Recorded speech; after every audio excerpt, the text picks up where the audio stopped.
Boogie, drop that beat.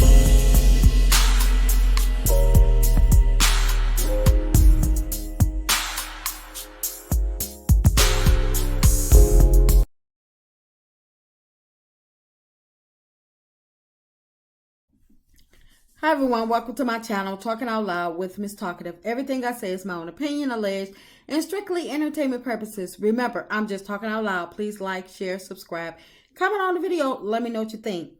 Now, I was watching part 2 of the Kenya Moore and Carlos Never King interview. And when I say that Kenya was speaking facts, but I don't think that Carlos was actually listening. He should have been listening and hanging on to her own words because she was actually speaking facts. For a minute, I thought that she was talking about Love and Marriage Huntsville, because this is the exact same thing that Carlos is doing. But he just brushes over it. Take a listen to what I'm talking about, and I'm going to come back and give my opinion afterwards.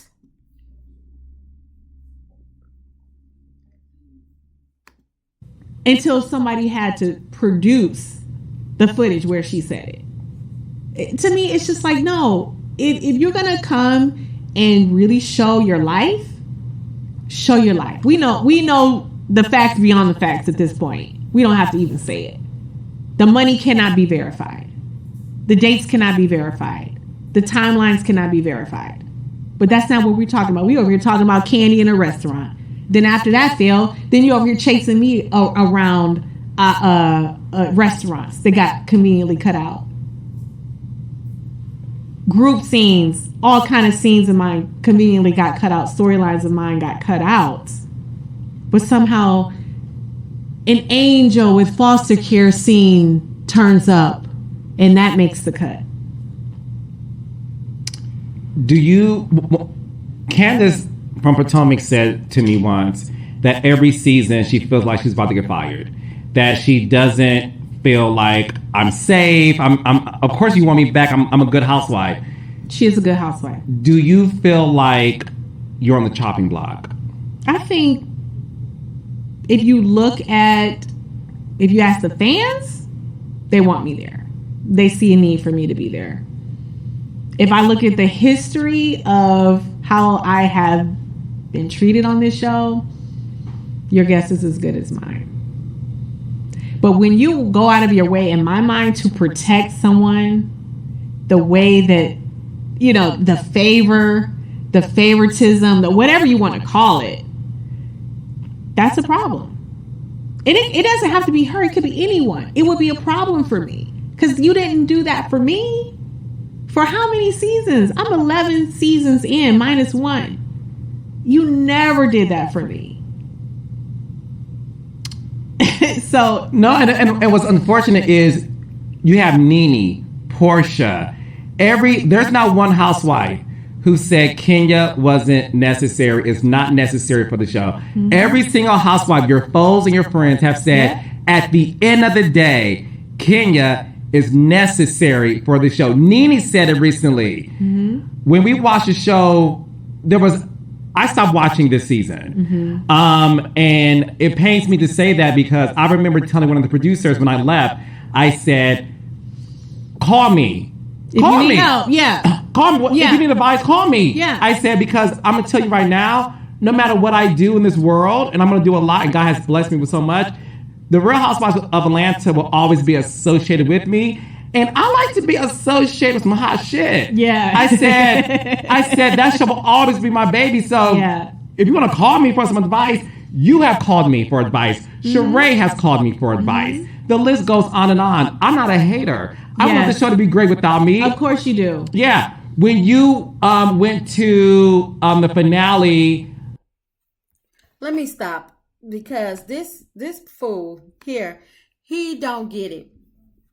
Now, he has his own show, but instead of him taking his own advice and listening to what Kenya said, that when people are being favored and you are protecting people that have fake storylines where things cannot be verified and they actually know the truth under the surface, it ruins everything.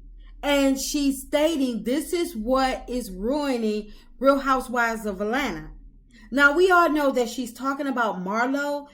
Her money can't be verified and things, but Carlos, he's sitting up there looking like, oh, okay. And he's so fixated on Real Housewives of Atlanta, but he doesn't understand that he should take a notice and say, wait a minute, if they notice on Real Housewives of Atlanta, then what the viewers are saying that they know that the Scott's life are fake, their lives are fake, the money can't be verified that they're claiming to have, they're claiming to be multimillionaires, the businesses that they're claiming to have can't be verified, nobody have seen them actually finish a project to date.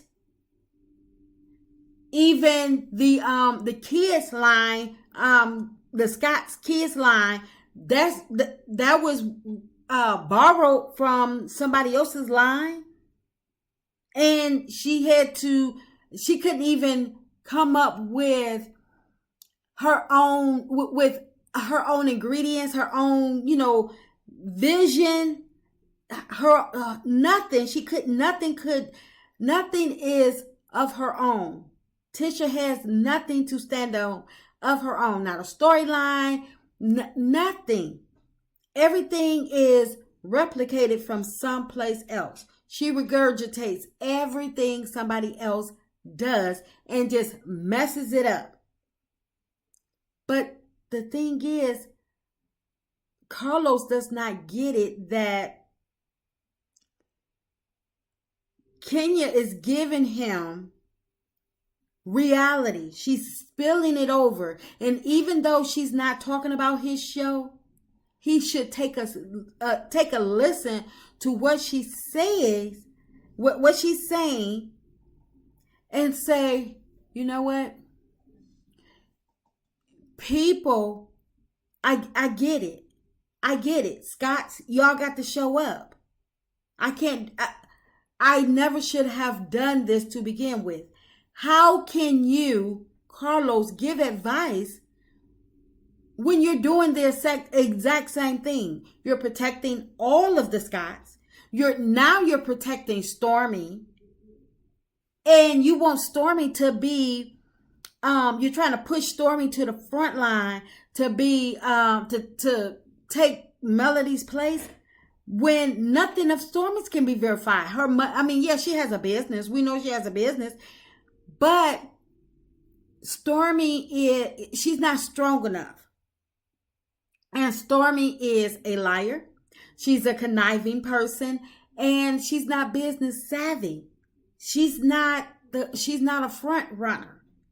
And like Candy stated, like Kenya stated, you should never make the friend of the show a main cast. They had to go through rigorous auditions, film without being paid for a while to make sure that they made the cut. It was not just, okay, sign here, you film tomorrow. If Carlos knows this mess, why isn't Carlos using this blueprint? He keeps saying God blessed them with so much. Yes, but God can give it and God can take it away. And the only reason that Love and Marriage Huntsville is surviving to date is because of Melody.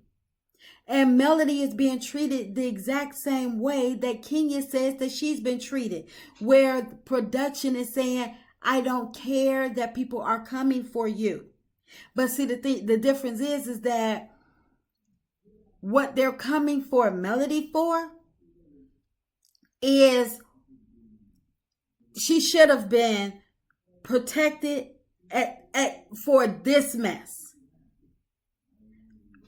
as far as Martell, trying to attack her and, harass her. And then the Scots want to throw stuff up in her face and everybody's coming after her because of her divorcing Martell. Yes, that part should have been eliminated. If you're going to come at her, come at her with something she did to you, something she said to you. Don't jump on the bandwagon for someone else. Don't get up there and windmill and try to battle Melody because she's already being attacked and you feel as though she's an easy target and an easy storyline for you, and it's a good way to deflect from your situations. That's what Carlos should have been telling the Scots. No. This isn't going to work. Get your own storyline. Back that up. Oh, cut. Okay, well, you don't have a storyline today. You don't film today. Come back to me when you can bring a storyline, a true storyline. These businesses that they say they have, I would let them talk them up if I was Carlos. I would let them talk them all up. I would let them talk all this mess about their multi-million dollars and everything. And then I would have someone to bring it up. Show me the business. Show me the money. And that way, the Scots will either have to shit or get off the pot. You would know if they're weak or if they're strong. But if you just let them talk, they talk and do their thing, and nobody is the wiser. Well, you think nobody is the wiser. And then you turn around and you protect them. This is what you get. Low ratings. And all of the gossip, well, the real story being told, not gossip, but real story being told. The Love and Marriage Huntsville is being played out before your eyes on social media. If you go to different content creators' pages, you will be able to piece together everything that's going on with the Scots, the real story that's going on with the Scots 1.0, 2.0, Stormy, everybody. So I don't understand why Carlos does not treat Love and Marriage Huntsville like Real Housewives of Atlanta, how they used to treat Real Housewives of Atlanta when the viewers were in love with Real Housewives of Atlanta. Because he knows that work. He's seen it firsthand.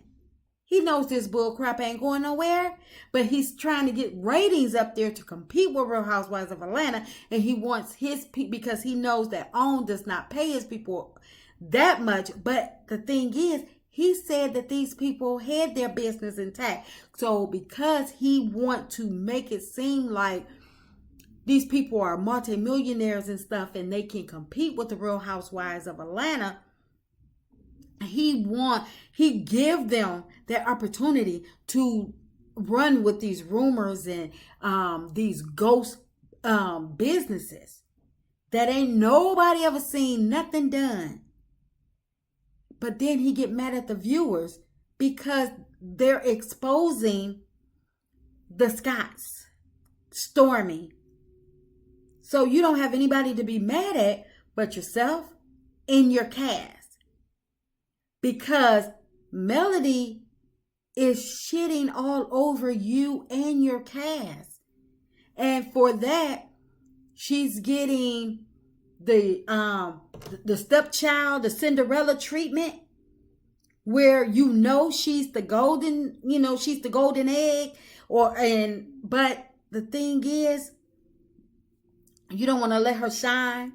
You're trying to treat her like Cinderella. You know that that she is the shining light of the show, but instead you want to keep her, keep her with a low profile, and you want to push everybody else to the front, and it's not working. Hence your low ratings. So Carlos, please don't tell nobody else that you can give them advice until you can take your own advice. And that's just my opinion. I'm just talking out loud. Please like, share, subscribe. Comment on the video. Let me know what you think.